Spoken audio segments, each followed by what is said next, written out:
There was an area that all the kids in the congregation gravitated to as soon as services were over at the Highland Street Church of Christ in Tecumseh, Oklahoma. We didn't have a playground, but we did have this open grassy area at the front of the building, and we all went there to play after services. This area held many memories for me. This is where I had a loose tooth knocked out when my brother threw a tennis ball at me. This was where I saw a grandfather sweep up his grandchild and in the process lose his toupee.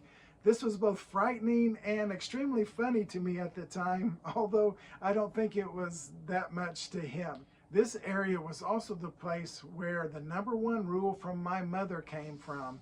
It was don't get grass stains on your ToughSkins. ToughSkins were a brand of jeans for those of you who missed the Sears and Roebuck era. But they were my Sunday go-to-meeting jeans. They were the ones that I wore to church when I could wear jeans to church. Now, one Wednesday night, I broke that rule. And because of my many infractions, there was another rule that came about. Grass stains equaled a SWAT with a Six Flags boat oar. Well, I went and owned up to my mom at church and said, Mom, I got grass stains on my ToughSkins. She said, well, you know what that means? And I go, yeah. So I was miserable the entire trip home in that car, just waiting for it. So in order to get it over with, I went to my mom when we got home. I go, okay, Mom, I'm ready for my SWATs. To which she replied, oh, I had forgotten about that.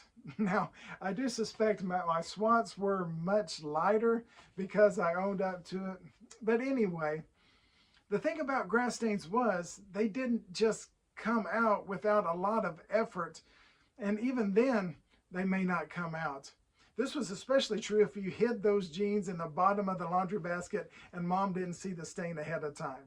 Now we find in the book of Leviticus lengthy lists of things you should avoid that make you unclean. You also had lists of things that you could do that would cleanse you in case you had become unclean.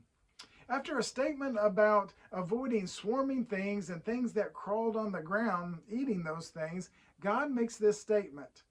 For I am the Lord who brought you up out of the land of Egypt to be your God. You shall therefore be holy, for I am holy. That's Leviticus chapter 11, verse 45. This statement stood out to me.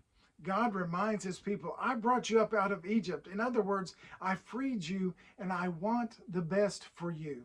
God wants to protect us. The commandments were to keep his people safe in their relationships and in their health. Now, the best way to be protected was to follow God. And that holds true today also. To be holy because he is holy. We aren't holy because we have to be to check off this list of rules. We are holy because we want to be like God, unstained by the ways of the world.